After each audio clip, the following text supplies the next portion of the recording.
Приветствую всех вас, мои дорогие друзья! Сегодня, как вы уже возможно заметили, мой выпуск будет посвящен монете EDAC, которая представляет из себя токенизацию мощности майнинга, о которой более подробно я и хочу вам сейчас рассказать.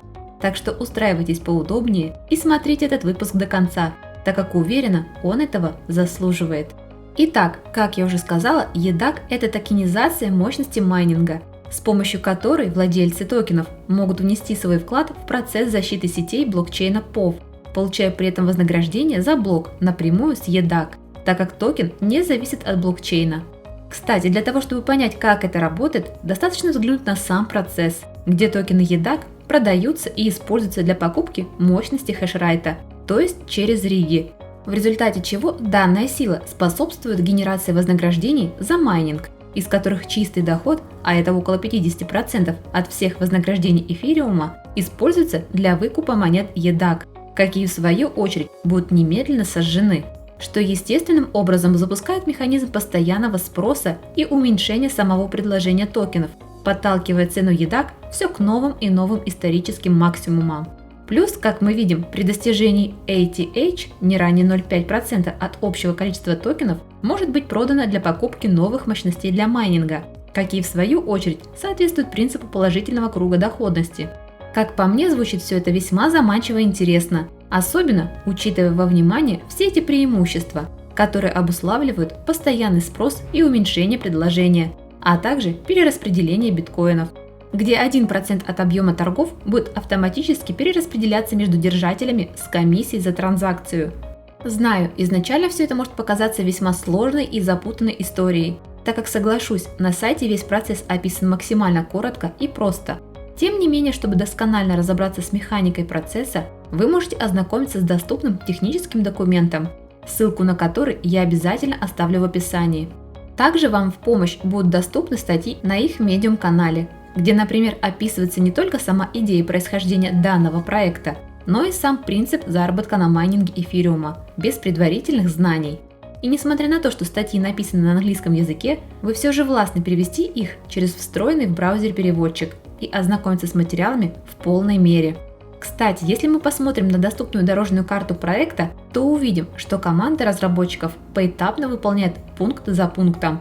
Так, например, многие планы, обозначенные на март, уже достигли своей реализации. И говорю я сейчас, конечно же, о листингах EDAC на двух самых популярных информационных порталах, а именно CoinGecko и CoinMarketCap, где вы теперь сможете получить еще больше аналитической информации, а также узнать текущую стоимость актива, его ежедневный объем торгов, капитализацию и много чего другого.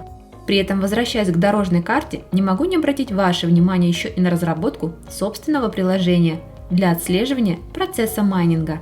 Как видите, разработку они намерены осуществлять сразу для двух типов операционных систем, то есть для iOS и Android, что, согласитесь, не может не радовать. Также в ближайшие месяцы разработчики намерены запустить полномасштабную маркетинговую кампанию и приобрести новые мощности для майнинга, плюс установить новые партнерские отношения, в том числе и с венчурным капиталом, провести конгресс-конвенцию о Proof of Work в Барселоне, ну и, конечно же, куда мы без листингов? Правильно, никуда. Жаль, правда, что они назначены аж на конец этого года. Тем не менее, в планах у них произвести листинги сразу на нескольких топовых биржах, среди которых, как мы видим, есть как Gate.io, KuCoin, Huobi, OKX и даже HitBTC, что лично меня крайне впечатляет. Но и это, как вы понимаете, еще не все, так как написано, что более расширенная дорожная карта доступна в их техническом документе, ознакомиться с которым вы, как всегда, сможете уже в частном порядке после просмотра данного видео. Что же касается команды, то она не анонимна, а это, согласитесь, уже радует. Плюс у каждого из них прикреплен LinkedIn, а это значит, что команде нечего скрывать, и она полностью открыта и прозрачна перед своими пользователями. Кстати, узнать о EDAC еще больше полезной и актуальной информации вы можете посредством официальных социальных ресурсов, ссылки на которые вы также найдете в описании под этим видео, которое, кстати, медленно, но уверенно подошло к концу. Ставьте лайк, если вам понравилась идея и концепция EDAC, а также пишите в комментариях, как вы относитесь к майнингу и связанным с ним возможностям заработка. А пока я искренне благодарю вас за внимание и прощаюсь с вами до завтра. Хорошего всем дня, мира и добра!